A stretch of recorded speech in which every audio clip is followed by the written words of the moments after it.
Assalamualaikum warahmatullahi wabarakatuh. Selamat pagi, salam sejahtera kepada para dokter sejawat dan senior yang sudah berkenan hadir pada pagi hari ini.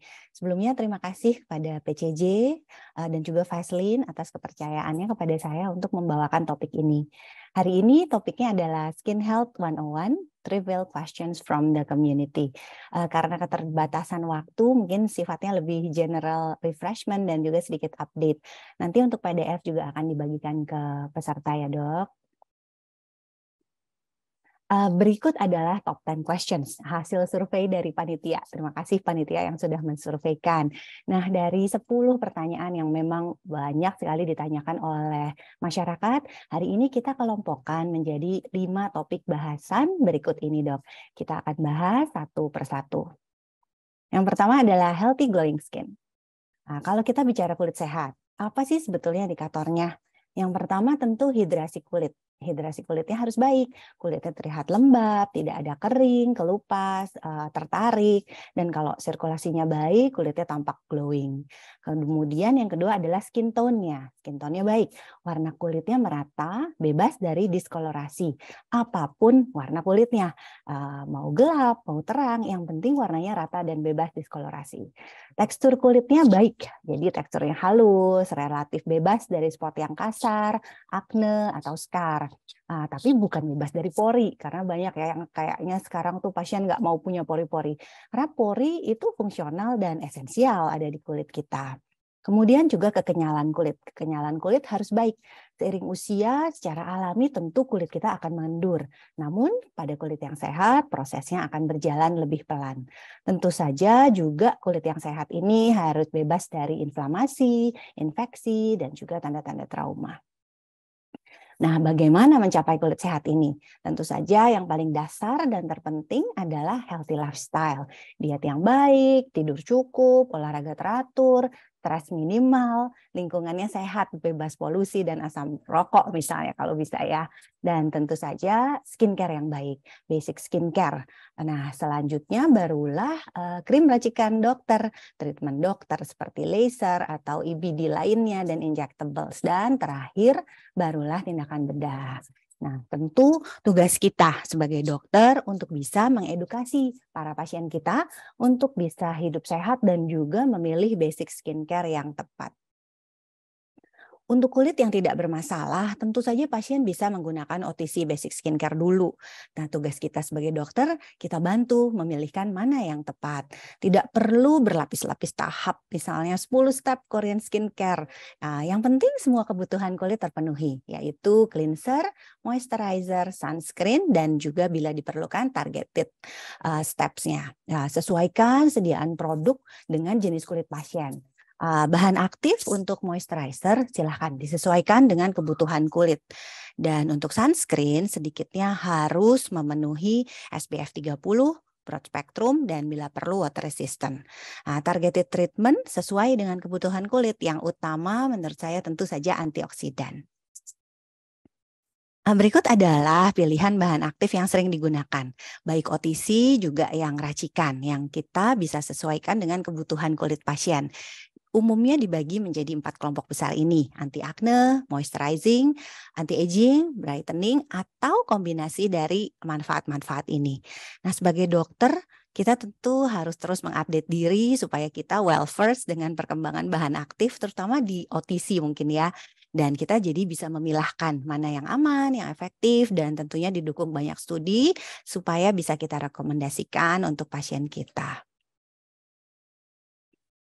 Selanjutnya sunscreen. Sebelum kita memilihkan sunscreen untuk pasien, sedikit mungkin kita refresh sedikit tentang sinar matahari.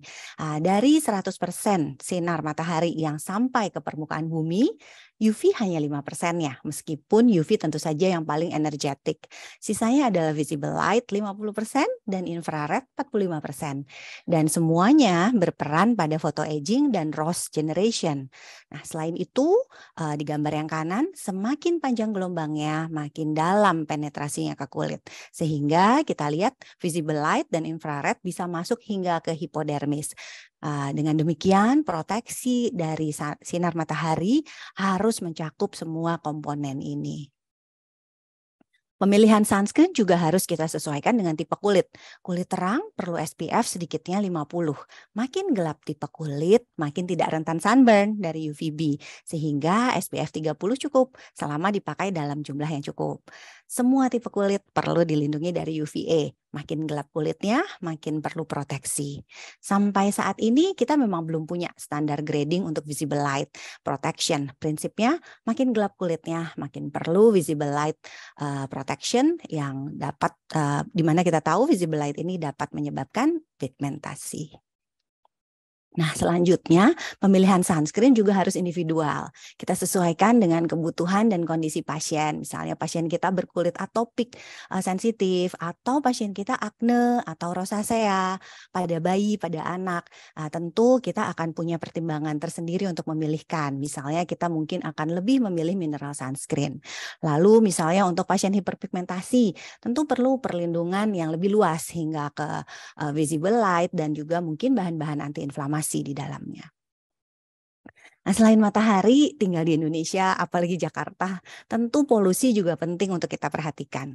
Airborne pollutant dan ditambah juga dengan UV akan meningkatkan ROS, lipid peroksidasi, yang akhirnya akan memicu aging dan juga akan memperparah penyakit kulit yang ada, misalnya akne, atopi, rosacea. Partikel PM25 yang banyak jadi parameter dari kualitas udara, itu kalau kita lihat di gambar sebelah kanan, ukurannya kecil sekali, 2,5 mikron. Itu kira-kira hanya 1/20 dari diameter satu helai rambut kita. Padahal kalau kita tahu diameter pori kita itu 250 sampai 500 mikron. Jadi penting juga kita untuk melindungi kulit pasien kita dari partikulat untuk menjaga kesehatan kulit. Nah, sebagai dokter kita perlu mengedukasi jadi proteksinya, terutama sunscreen ya yang paling mudah SPF, kita sesuaikan dengan tipe kulit tadi ya, harus ada perlindungan UVA, perlindungan dari blue light, perlindungan dari infrared, dan yang pentingnya antioksidan dan juga anti pollution PM25. Jangan lupa juga biasanya pasien itu kadang terlupa melindungi bibir misalnya dan juga pentingnya oral photoprotection. Formulasi silahkan dokter bisa sesuaikan dengan jenis kulit dan juga aktivitas pasien. Yang kedua adalah skin hydration. Nah, untuk menjaga supaya kadar air dalam kulit kita cukup, yaitu sekitar 10-20%, tentunya peran dari intercellular lipid bilayer, corneocyte dengan natural moisturizing factor-nya, perannya sangat penting.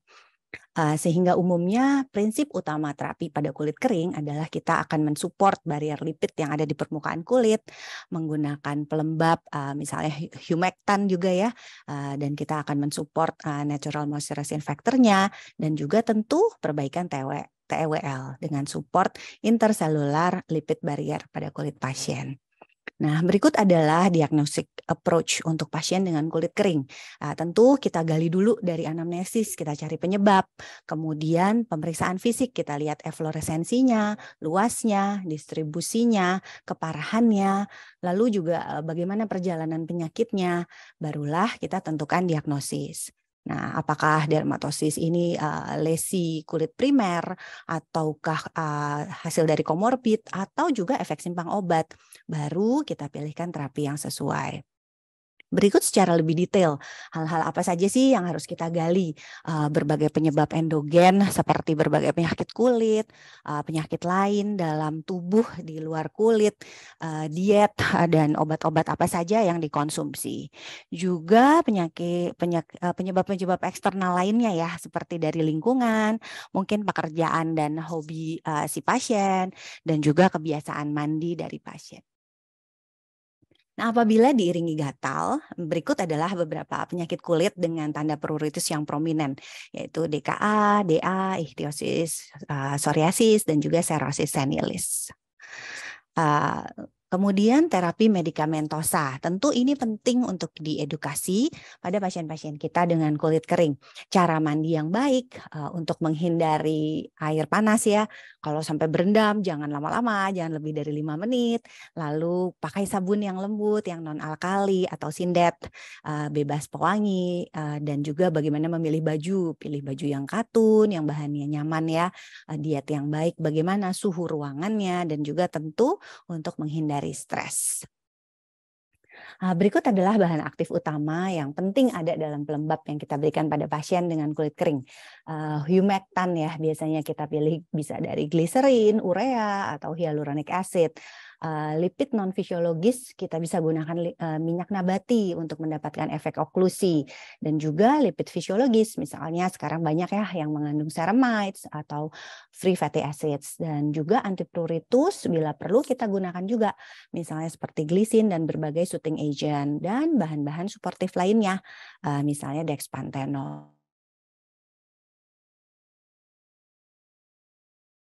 Untuk yang bisa gunakan selain topikal,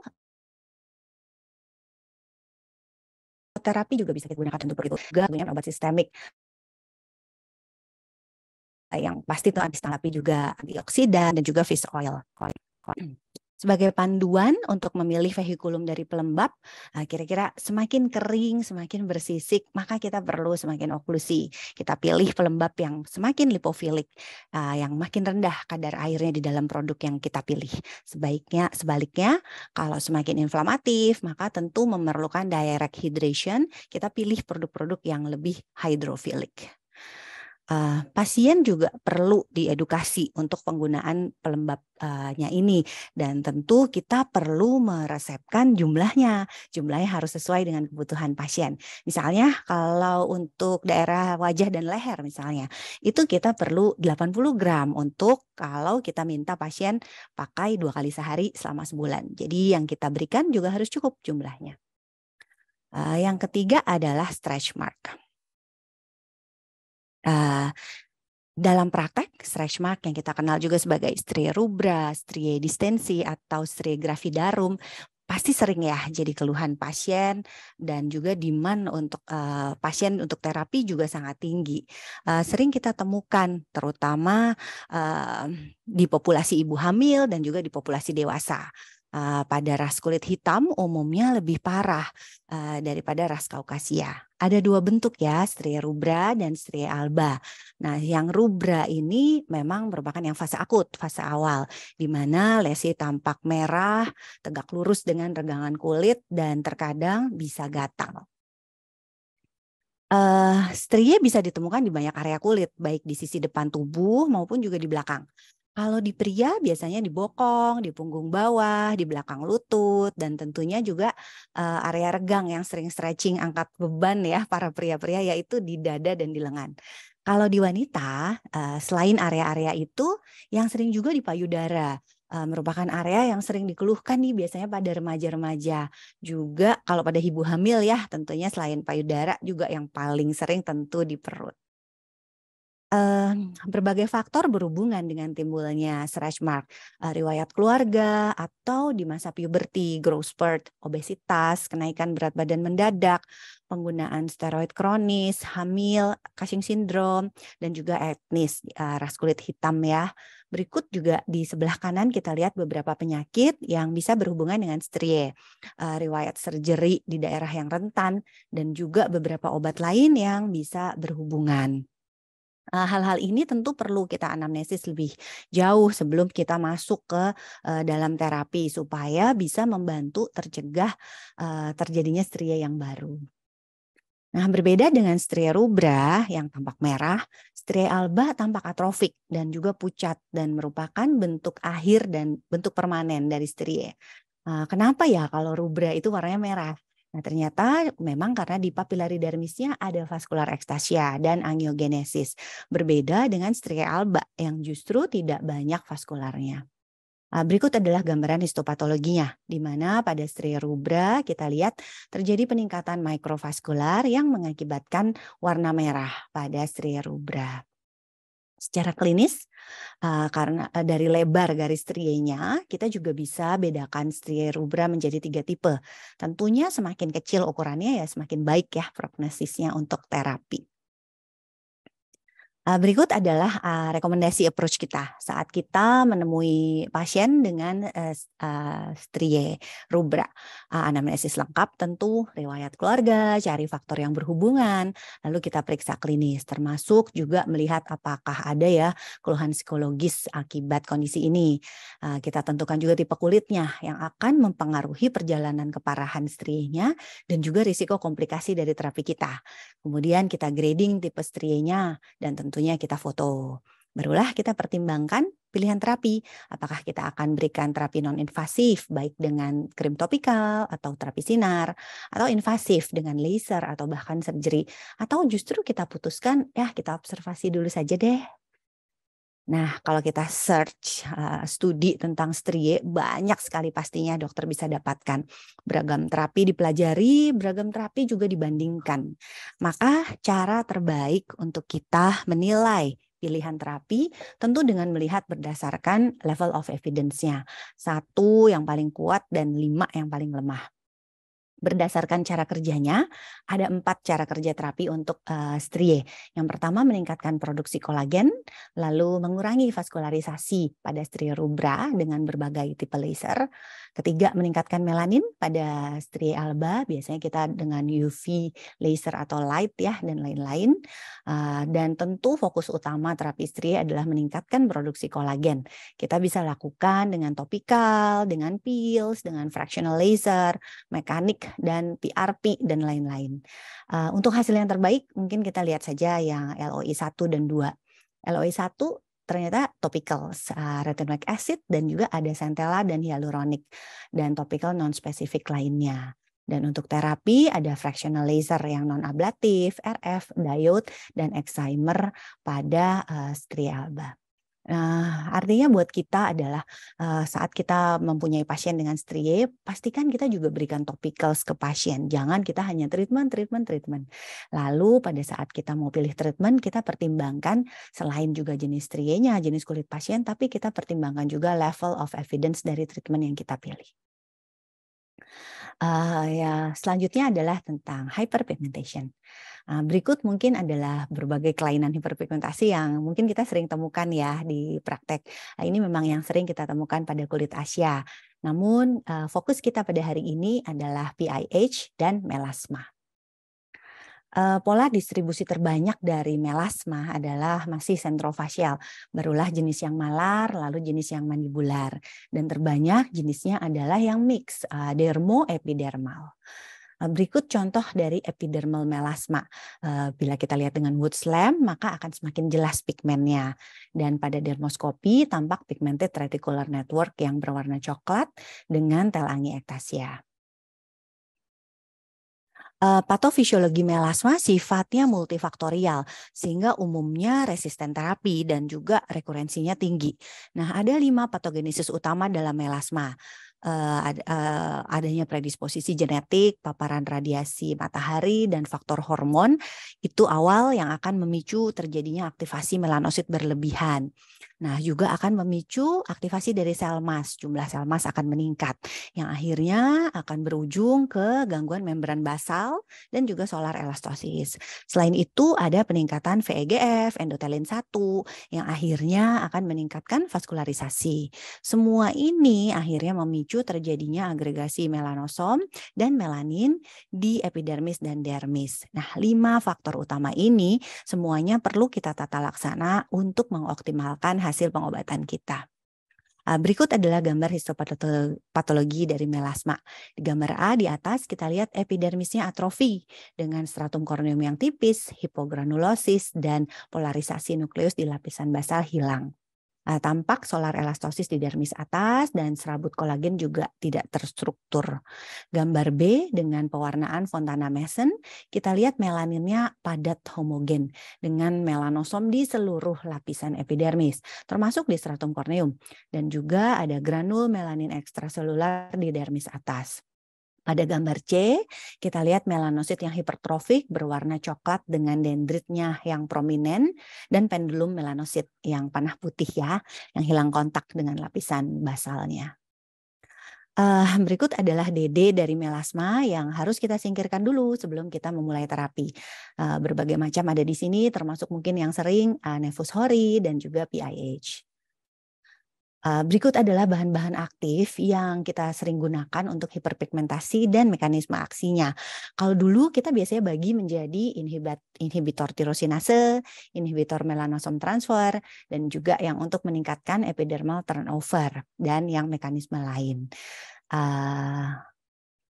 Kalau sekarang dengan adanya 5 mekanisme patologis melasma, berikut kita juga bisa bagi pembagian modalitas terapi berdasarkan 5 patologis utamanya, yaitu kita ingin mengurangi jumlah melanosit yang aktif, lalu menghancurkan melanosom dan melanosit yang berlebihan, kemudian mengembalikan kesehatan membran basal, kemudian mengurangi komponen selular dan juga mengurangi jumlah sel emas dan solar elastosis.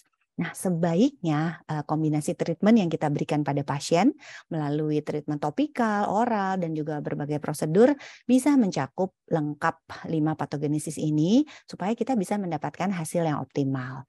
Melanosit yang hiperaktif dan juga sel emas ya yang berlebihan bisa kita inhibisi dengan berbagai bahan aktif topikal ataupun oral, misalnya Tranex ya.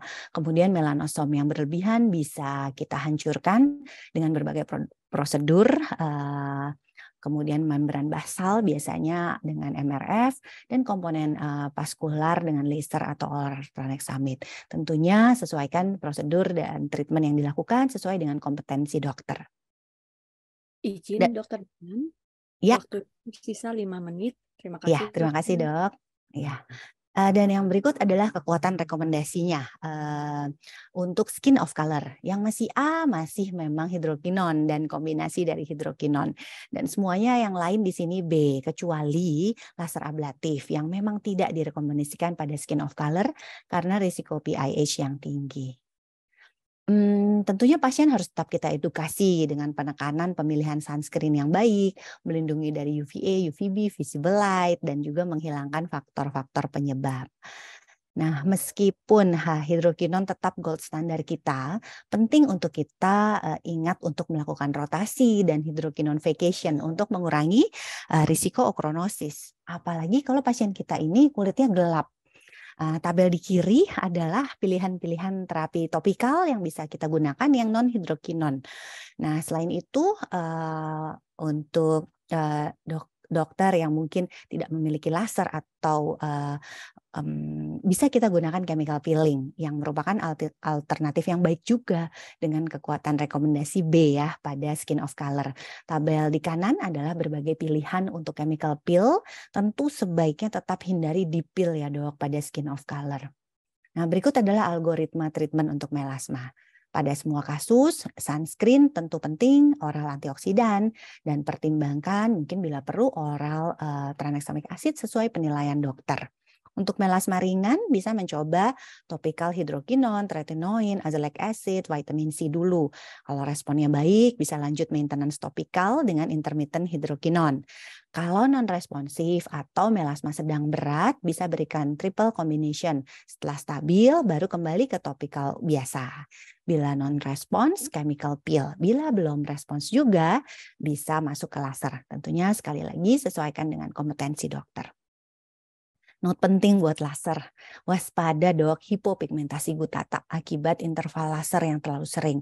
Ini sebuah laporan dari Singapura, 23 pasien yang diteliti, usianya 32-51, semua tipe kulitnya Fitzpatrick 3, di laser 3 kali seminggu selama 2 bulan terus-menerus dengan Q-switch NDX. Digunakan low fluence sebetulnya, digunakan 10 mm spot size dengan 2 joule 12 Hz. Jadi 2 joule ini sebetulnya low fluence ya dok, dilakukan 1 pas full face dan multiple pas di area melasma hingga eritema ringan, diikuti 6 bulan. Semua pasien dok 100% mengalami hipopigmentasi gutata dengan berbagai keparahan. 10 pasien lost follow up, 13 pasien sisanya diamati sampai 6 bulan, dan di akhir 6 bulan hipopigmentasinya menetap. Jadi penting kita sebagai dokter untuk mengatur tidak hanya parameter, tapi juga interval dan frekuensi tindakan yang aman, apalagi kalau pasiennya kulit gelap.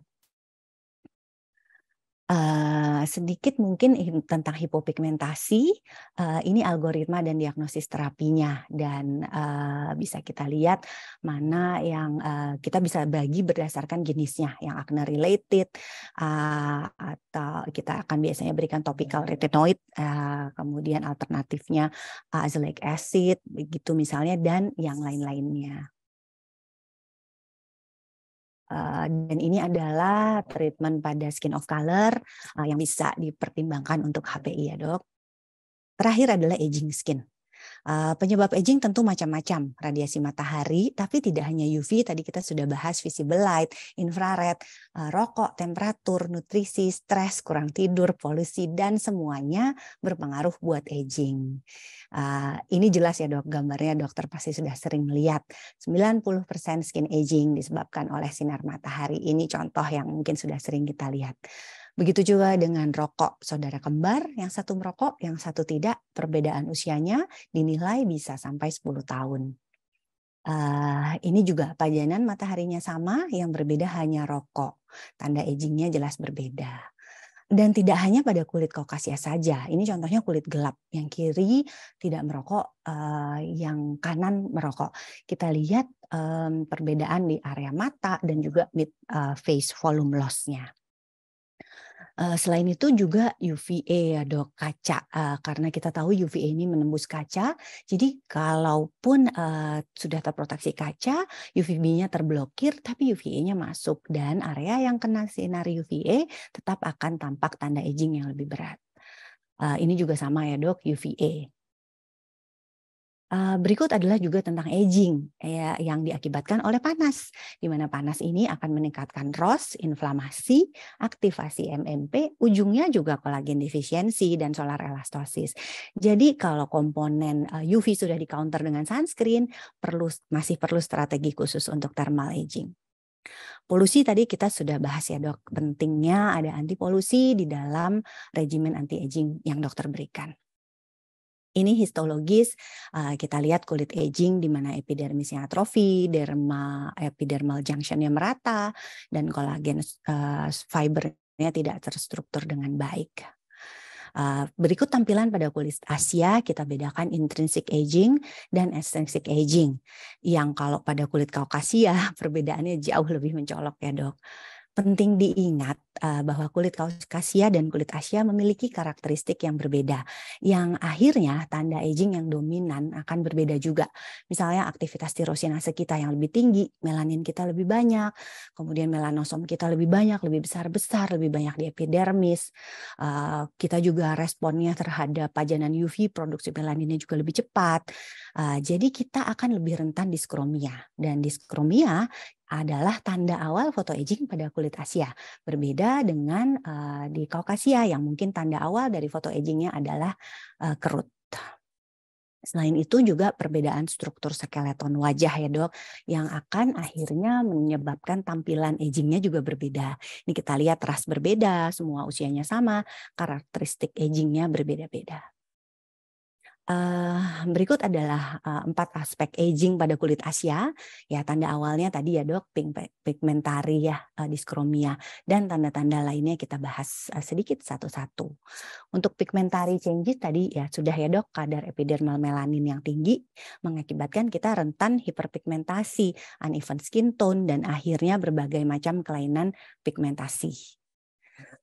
Tekstural biasanya dimulai dengan kulit mulai tidak halus, hilang reflektan, selalu kusam, kasar, lalu mulailah muncul keratosis seboroik, hiperplasia sebasea, lalu barulah muncul terakhir wrinkle in motion, dan akhirnya wrinkle at rest. Volume loss juga terjadi di beberapa area, dan juga terjadi remodeling dari tengkorak sehingga juga terjadi beberapa perubahan, tapi juga ada hipertrofi fat di beberapa area sehingga akhirnya membuat volume loss, tapi juga ada hipertrofi di area yang lain. Semua fungsi kulit pasti menurun ya dok, termasuk skin barrier. Yang perlu kita perhatikan, skin barrier kulit Kaukasia dan kulit Asia berbeda. Kulit kita lebih sedikit NNF-nya, dan juga kohesi interselularnya juga berbeda. Stratum corneum kita lebih tipis, kelenjar ekrin kita lebih banyak. Jadi kulit kita lebih rentan terhadap pajanan kimia dan pajanan mekanik. Selain itu, semua fungsi-fungsi ini juga pasti menurun ya, Dok. Nah, untuk terapi extrinsic aging sampai saat ini ya pastinya prevention is still the best approach. Pasien perlu kita edukasi untuk menghindari penyebab aging. Pola hidupnya, edukasi daily skincare-nya, memilih skincare yang gentle, topical antioksidan, memilih sunscreen-nya, memilih moisturizer-nya, semua kita edukasi. Dan beberapa prosedur tentu bisa kita kerjakan, tentu juga sama ya dok, sesuaikan dengan kompetensi. Pemilihan antioksidan baik ya dok untuk dilakukan, berbagai vitamin C, vitamin E, SOD, glutathione bisa kita gunakan untuk mengembalikan homeostasis ROS pada level yang sehat. Nah, saat ini pasti banyak ya dok pasien-pasien kita pada menggunakan skincare OTC. Nah, sebetulnya efektif atau tidak? Nah, ternyata juga beberapa memang efektif ya dok.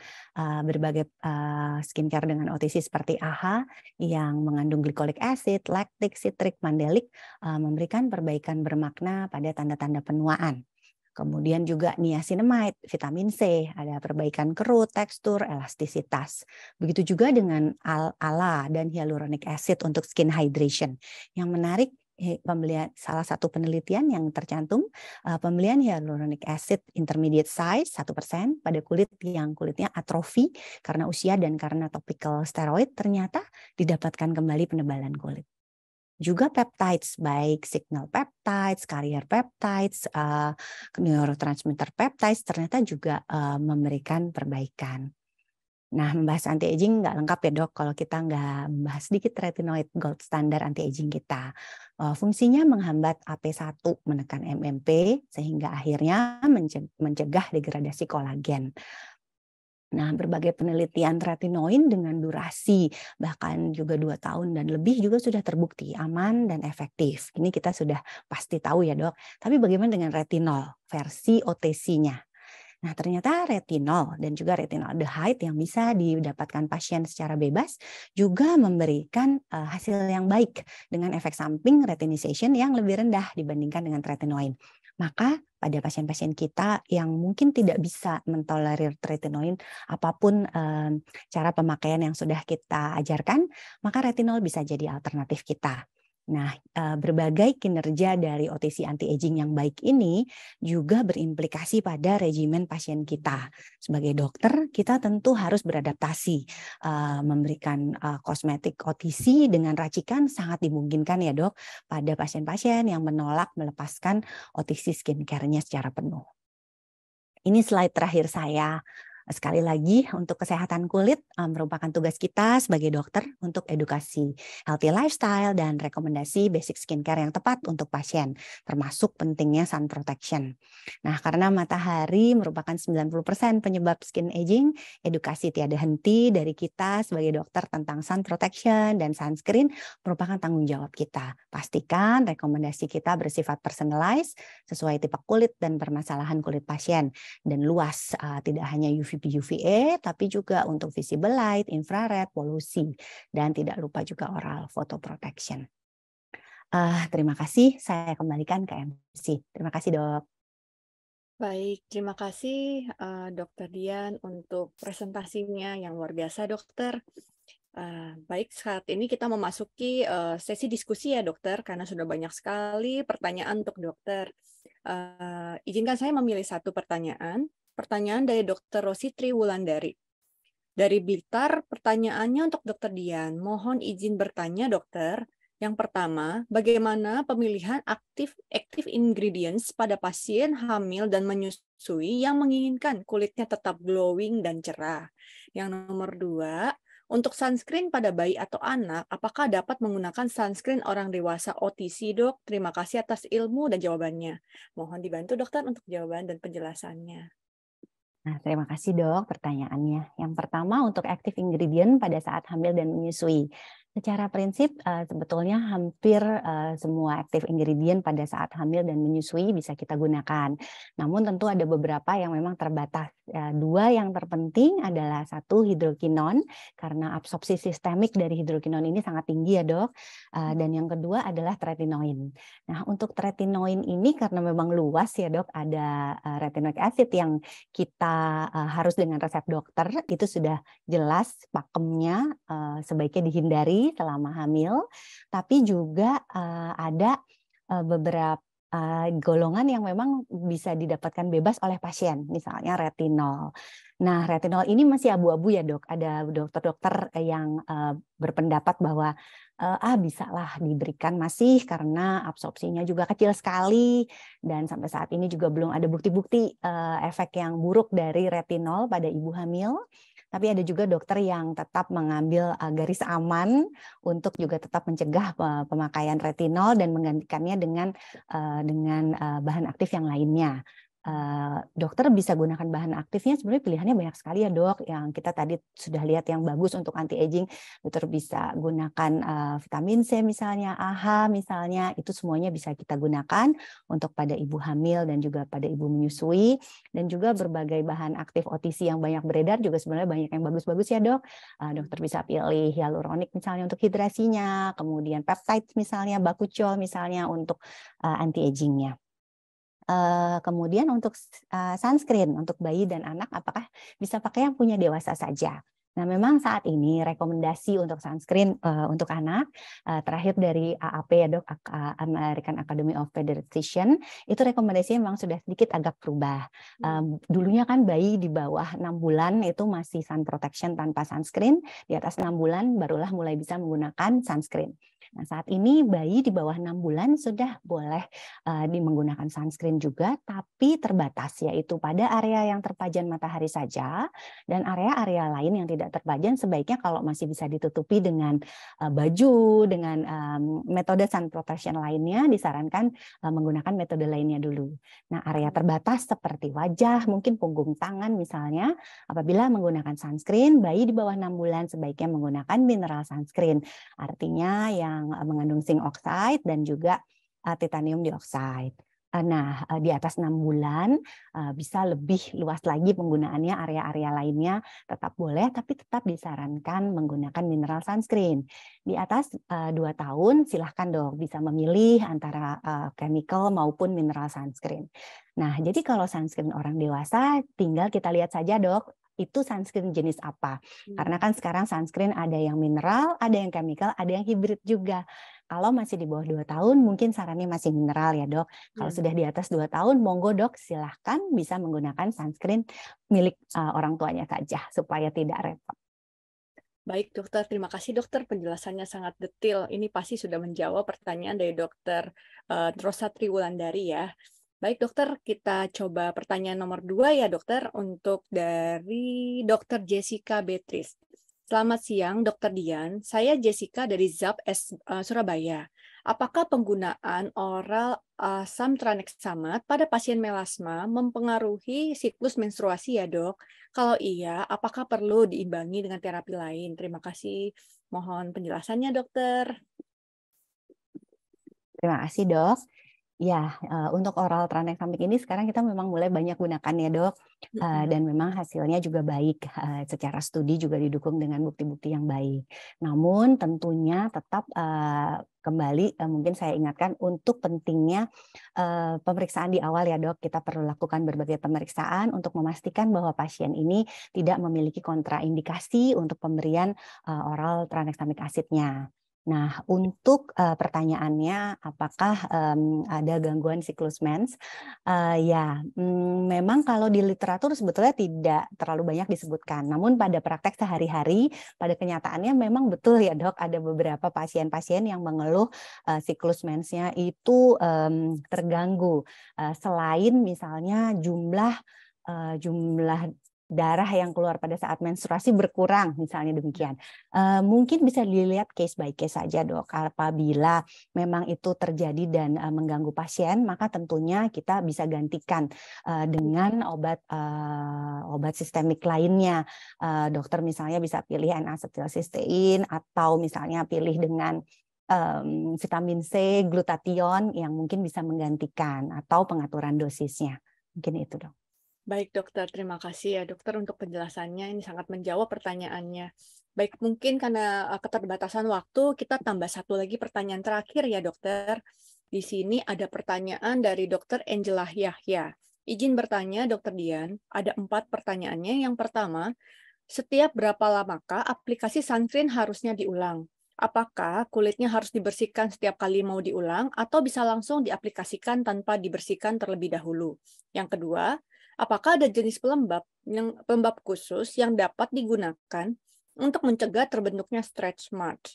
Yang ketiga, berapa lama hydroquinone yang disarankan agar melasma tidak mohon maaf sebentar.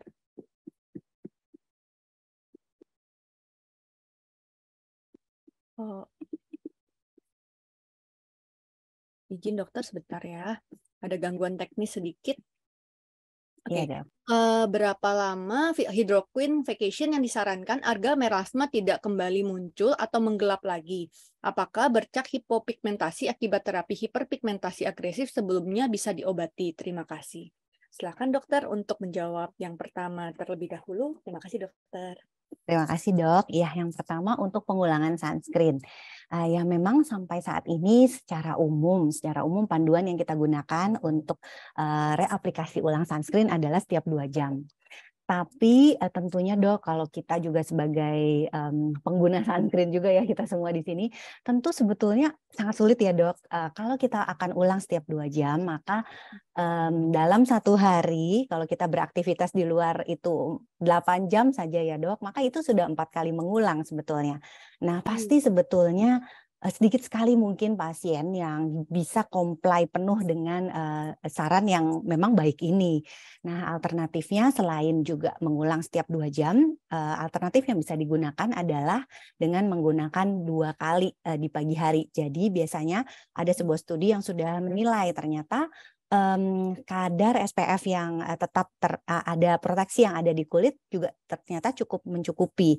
Jadi pastikan pasien menggunakan dulu layer pertama sunscreen di pagi hari yang dengan jumlah yang cukup sesuai dengan takarannya, ditunggu 20 menit, 30 menit, kemudian oleskan 1 layer ulang lagi dengan jumlah yang sama. Nah ini sudah bisa cukup untuk mengcover untuk aktivitas sepanjang hari selama tidak berkeringat, tidak terkena air tentunya, kecuali kalau memang menggunakan jenis yang water resistant. Mungkin itu panduan umum dan juga alternatifnya ya dok. Kemudian apakah harus dibersihkan dulu? Tidak ya dok, selama kulit memang bersih, maka silahkan langsung reaplikasikan ulang, kecuali kalau memang kotor, terlalu banyak debu sekali, banyak aktivitas di luar, kita tahu polusi kita tinggi, ya tentu kalau seperti itu memang harus dicuci ulang ya, semua tahapnya diulang kembali. Saat ini banyak tersedia berbagai formulasi sunscreen yang nyaman untuk digunakan sebagai reaplikasi.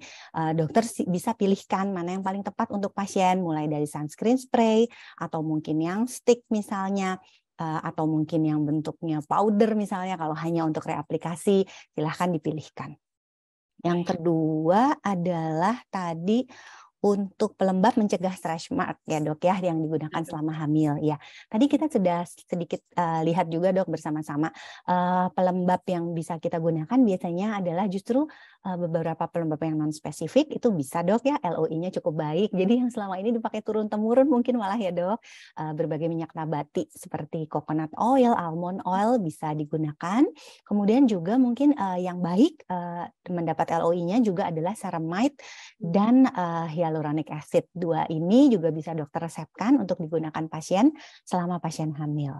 Baik. Yang ketiga adalah hydroquinone vacation. Nah, untuk hydroquinone vacation ini sangat relatif ya dok, bisa kayak personalized, individual, kondisinya bisa dilihat pasien per pasien. Karena kadang-kadang kalau pada pasien yang memang ini, aduh melasmanya itu bandel sekali, kalau dilepas hidroquinonnya langsung kembali lagi kambuh dalam hitungan hari misalnya. Nah, tentu nanti dokter harus mempersonalize lah ya hydroquinone vacation pada pasien-pasien ini. Tapi ada juga kan ya dok pasien-pasien yang dilepaskan hidroquinonnya aman-aman saja gitu. Nah itu juga ada. Nah jadi biasanya sedikitnya kita tahu waktu paruh hidroquinon itu kan 3 hari lah ya dok. 3 hari itu dia masih ada di sistem di kulit kita lalu dia hilang. Jadi at least mungkin harus sedikitnya dokter ada libur 3 hari. Nah periodenya berapa silahkan saja dokter atur.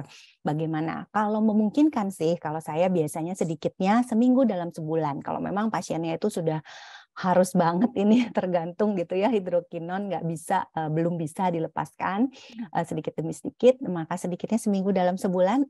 Tapi kalau bisa memungkinkan lagi, biasanya saya akan berikannya 1 bulan on, 1 bulan off. Itu jauh lebih nyaman buat pasien juga, karena artinya pasien dalam 1 bulan dia cuma perlu 1 set skincare gitu.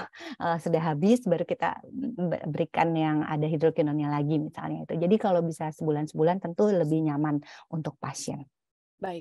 Untuk yang terakhir hipopigmentasi ya akibat terapi yang terlalu agresif apakah bisa diobati.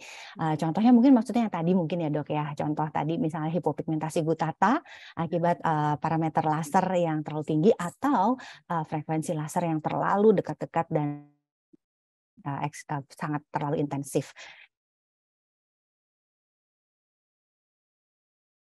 Izin Dari dokter. pengalaman praktek sehari-hari, kadang ada juga atau pasiennya sendiri. Halo, saya putus-putus ya dok? Iya, izin dokter, sepertinya ada sedikit gangguan teknis ya dok. Dok, Sinyalnya agak halo. terputus. Apakah Sekarang saya belum ya dok? masih terputus dokter? Izin. Sekarang sudah ya dok? Ya, sekarang Dok, lebih baik izin dokter. saya Matikan Ya, video, saya apa dokter? saya izin matikan video, Dok. Jadi untuk hipopigmentasi yang seperti tadi itu, kalau dari pengalaman praktek, biasanya saat ini kita bisa berikan topikalnya, kita biasanya berikan seperti tacrolimus, pimecrolimus untuk daerah tersebut, dan biasanya kita bantu dengan tindakan juga. Treatment yang kita kerjakan biasanya kita berikan light ya, Dok, excimer atau exilight. Jadi fototerapi dalam waktu yang kecil dengan dosis yang kecil, jadi dosisnya juga kecil. Biasanya bisa membaik dok, walaupun butuh waktu yang panjang dan lama, butuh sabar dokter dan pasien. Mudah-mudahan menjawab dok. Baik dokter, sangat menjawab pertanyaannya dokter. Baik, mengingat waktu nih dokter, walaupun masih banyak sekali pertanyaan dari para peserta, mungkin kita harus akhiri dulu sesi tanya jawab ini. Mungkin nanti bisa dibantu ya dok untuk dijawab setelah sesi ini lewat chat Zoom ya dok. Baik, terima kasih untuk Dokter Dian untuk diskusinya yang sangat membuka wawasan.